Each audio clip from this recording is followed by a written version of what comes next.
Tara was no shrinking violet. She'd interviewed all kinds of people in her career, from politicians to prisoners. She didn't usually get intimidated by people, except for Mac Valentine. Mac, if you'll just let me explain how all this happened. Do you really think that matters, Tara? Because I don't. I thought my source was credible. You know I always do good work, but I wanted to get the story to air as quickly as I could. I know how you hate when WTBZ gets the scoop on us. He shook his head. Not when the story is fake. Tara jumped when he yelled, her heart flipping over in her chest. Mac regularly got upset about things, but she'd never seen him like this. I didn't know that. Tara, there is no way you vetted this source enough before going to air.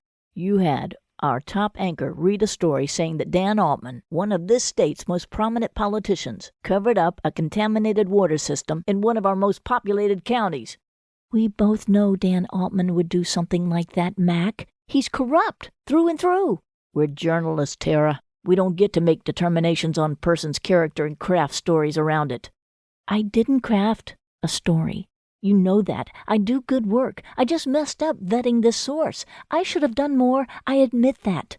She wanted to tell him. She'd been up all night crying over her failed engagement, thinking about all her mess-ups in the last few years, missing her mom and dad. Even though she didn't remember her dad, she just missed having a dad. What would it be like right now to call a parent who loved her unconditionally and get advice? She would never know. He stared at her. I don't know how we're going to get out of this mess, but I do know that I can't keep you here, Tara. She looked at him, her mouth slightly hanging open. What are you saying? I've been here for 3 years. Surely one mistake will not cause you to fire me? He stood up, leaning over the desk.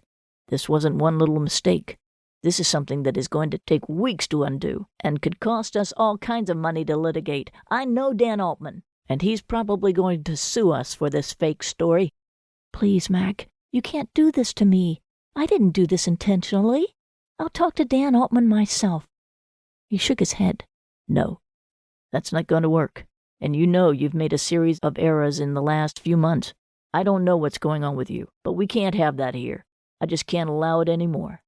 I've tried to give you space to figure out whatever is going on in your life, but it's bleeding over into your work. And now it's potentially going to cost us a lot of money. I can't keep you here. I'm sorry. She felt the color draining from her face as she sat frozen in the chair across from him. Surely she wasn't dreaming this. Without him noticing, she reached over and pinched her own arm. Yep, that hurt. All of this hurt. I don't know what I'm going to do, she said, not really asking a question. It was more of a vocalized existential crisis comment. Mac didn't respond. A few moments of silence passed between them before she stood up slowly. I want you to know, I really appreciate the time that I got to work here. It was a big dream of mine to work with you. Tara, I think you should take some time off from the industry. That was his response? After she gave him that compliment? That was what he said? It made her heart skip a beat. She was surprised her heart wasn't going into full-blown fibrillation with this stress. He didn't tell her she was a talented journalist and she would get through this. He didn't tell her he would hire her back once she got herself together or that he would give her a reference somewhere else. He told her to take time off. That wasn't what she expected to hear. Without saying another word, Tara turned around and walked out of his office, quietly closing the door behind her.